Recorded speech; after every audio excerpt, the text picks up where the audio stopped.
The waiting does continue as the courts try to determine who should be in charge of the California National Guard.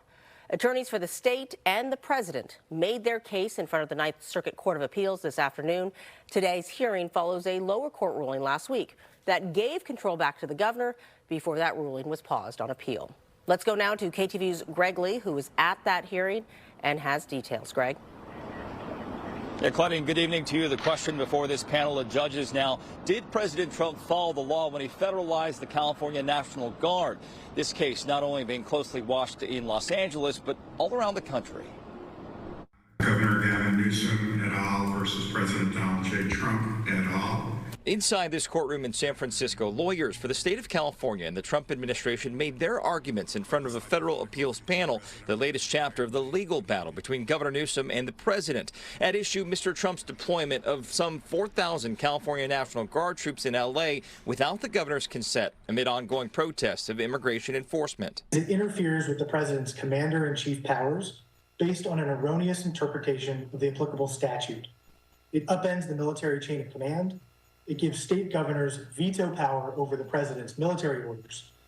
Every day that this order remains in effect, it is causing harm to our nation's broader democratic tradition of separation of the military from civilian affairs. The three-judge panel of the Ninth Circuit Court of Appeals and the attorneys all appeared remotely. Last week, District Court Judge Charles Breyer ruled in favor of California, calling Trump's actions illegal and returned control of the Guard back to Newsom. Within hours, the Ninth Circuit blocked the lower court ruling and kept the Guard under Trump's control until they could hear the case. The theory that Donald Trump can unilaterally decide to militarize the streets of America. It happens to be in L.A. now. It will be in your city next. He did a national order, which, by the way, is the point. If we didn't have the National Guard on call and ready, they would rip Los Angeles apart. Trump's lawyers pointed to his authority under Title X, which says, in part, he can federalize a state's National Guard in a rebellion, danger of rebellion, or if the president is unable to execute federal laws.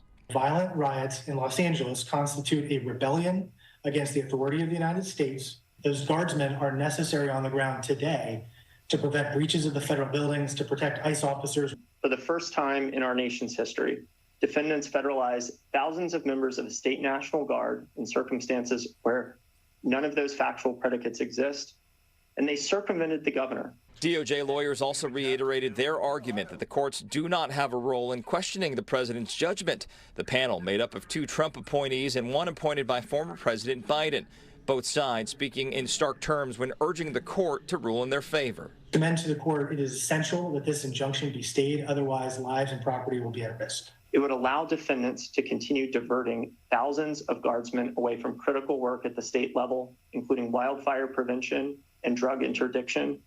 It would allow defendants to further escalate tensions and the risk of violence. Now, the president's attorneys said today if the court does rule in favor of Governor Newsom, it will immediately appeal to the Supreme Court. We do not know when that ruling will come down, but the panel did make reference to the fact that both sides will be back in district court on Friday, perhaps hinting that their decision could come sooner. Reporting live in San Francisco, Greg Lee, KTVU, Fox 2 News. Claudine? Okay, and we wait. Thanks so much, Greg Lee, for that very latest from the Ninth Circuit. All right.